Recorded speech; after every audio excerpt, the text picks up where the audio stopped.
Alright, guys, and we are live. Good afternoon, good evening, ladies and gentlemen. Welcome back. Miami Grand Prix is coming up for the Formula One. Well, it's been a very interesting year so far, hasn't it? It really has. Now, okay, I'm going to say one thing. Some of the racing hasn't been great yet. Now, it's a bloody long way to go. So I think, you know what? Things are gonna mix up. And even more exciting, just after Baku now, Leclerc is back in the game, baby. Oh yeah, Leclerc. Love to see him up there. I really rate him. He's a great qualifier, great racer, and a nice guy too. You know, it's sometimes nice to just see a genuine, down to earth, nice guy. And I think they've been putting a lot of their influence and a lot of their support really into Carlos Sainz up to now. And because it doesn't make sense. It doesn't make sense why Leclerc is all of a sudden nowhere. Do you know what I mean? So I think this is good. This is good. And hopefully now it's going to stay where it is. Great to see Leclerc up there in Baku. So fingers crossed. Fingers crossed for Miami this weekend. And I think it's a really good track, Miami. Now, in terms of a racing driver's track, it's not the best. All right, but I think it's more of a scenic circuit. You know, great atmosphere there in Miami. The heat is wonderful. The weather amazing. You got all the movie stars. So I think in general, as a track to visit, fantastic. And let's have a look there now. We're going to just check out the results from last year. I'm just going to double check them there now, guys. See, I think this weekend is going to be very, very interesting and exciting because, okay, Verstappen took the win last year. Now, Leclerc came in second, only 3.7 seconds behind. And if you remember, guys, last year, there was a bit of, I wouldn't say contact, there wasn't contact, but, there was definitely potential for a huge race. And Miami has got a lot of straights as well, and long straights, which is great. And I think Leclerc's going to take advantage of that now. But we'll get back into that in a minute. So you had Verstappen taking the lead the last time, followed by Leclerc and Sainz in third, followed by Perez in fourth. So you had the two Red Bulls and the two Ferraris up there. So I think it's going to be pretty much the same this time. In other words, let's look at the track now. For instance, the track, you've got 20 corners. You've got the first couple of bends, they're tight. They're like very hairpinny chicane type corners. And then you come out of turn 8 and you've got one hell of a long straight. Now, corners 9 and 10, they're technically corners, but they're not. All right. So it's one big long straight from turn 8, coming out of turn 8, all the way down to 11. And that's really going to test the cars as well with the aerodynamics. Now, it's a good track to try and find a great balance because you do have hairpins followed by chicanes, braking, slamming on the brakes hard down from 8th down to 2nd gear. So you've got to have a really good balance on the car. I think Alonso might do well this weekend because the balance of the car will be very, very important this weekend. I think what we're going to see this weekend is something very interesting in terms of technical setup because let's just look at the last weekend. Leclerc pretty much kind of came out of nowhere, right? He hasn't been at the races up to now. And all of a sudden, he's there. Now, if we look at the technical specs now, you see, it was all about sorting out the rads with the aerodynamic package, right? And especially at Jeddah, the rear wing choices will have accounted for a lot of the changes. And you really need to get that balance with the aero. Now, that's what they were looking at. Ferrari had very few developments and additions on the car, will we say, with developments at Baku just last weekend. Now, they did have an aerodynamic sheath around the rear upper forward wishbone. Now, I don't want to get too technical, guys, all right? Hopefully I'm not boring you with that. But they had it on the rear upper forward wishbone, which aligns the airflow to the aerodynamic surface behind the brake ducts and the diffuser wall, right? Now, the only change since Melbourne was the Baku-specific low downforce rear wing. Now, this is according to Formula1.com, which is, by the way, guys, it's a great website to keep an eye on up in the up-and-coming news as well if you want to get the technical specs as well.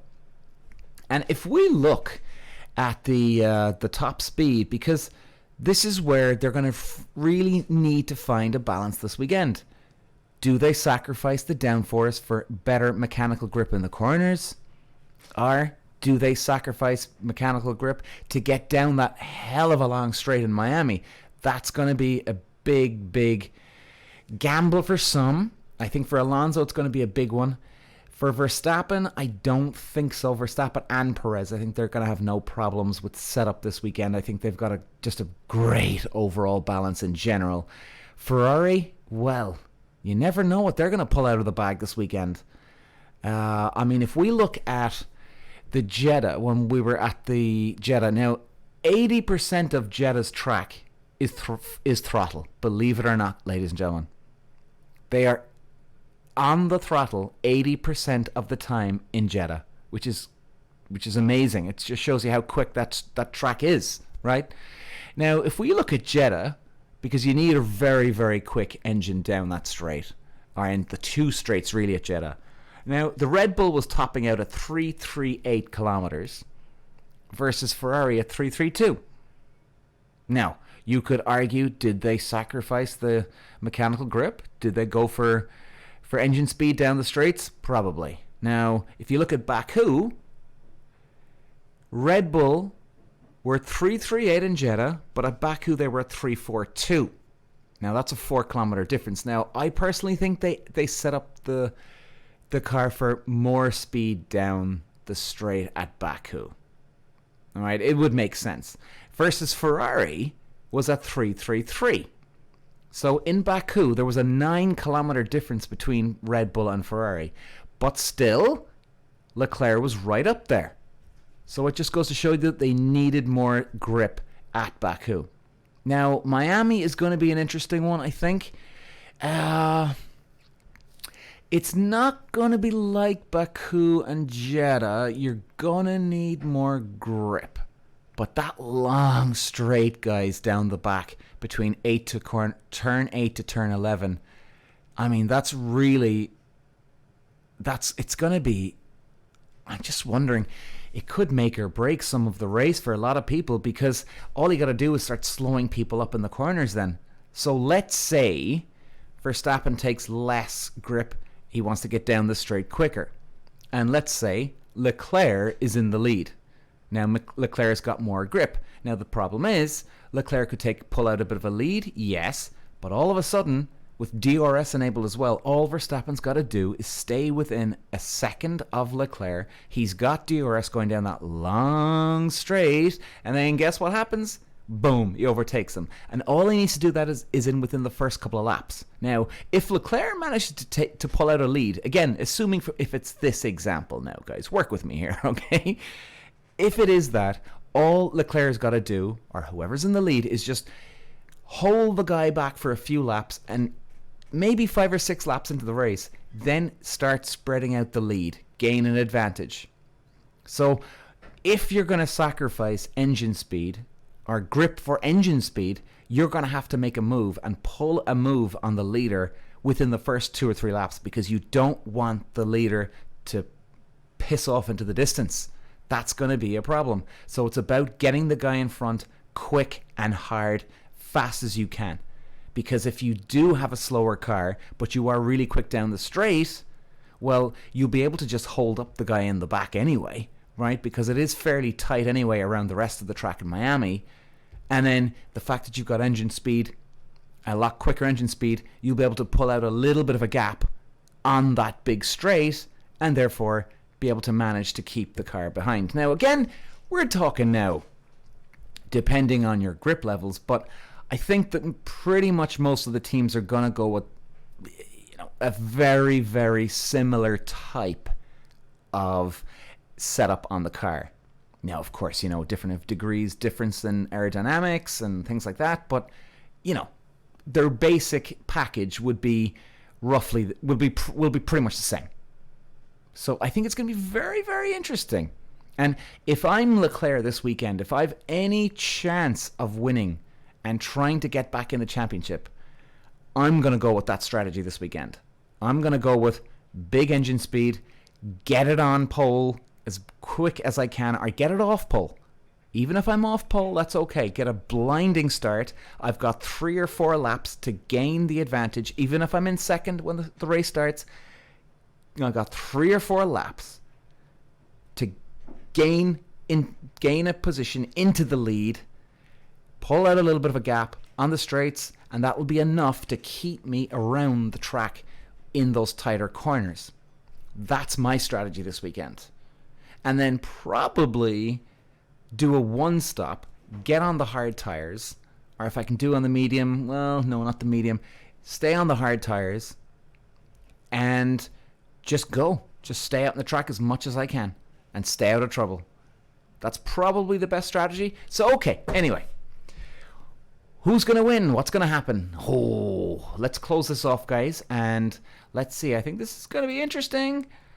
I would think if I've got to put my money on it, I'm going to go with, Perez has come out of nowhere, hasn't he? I'm going to go with Verstappen to take the lead and the win. In fact, let's go back to qualifying. I'm going to throw a dark horse in here. Because at the moment, Leclerc is a dark horse.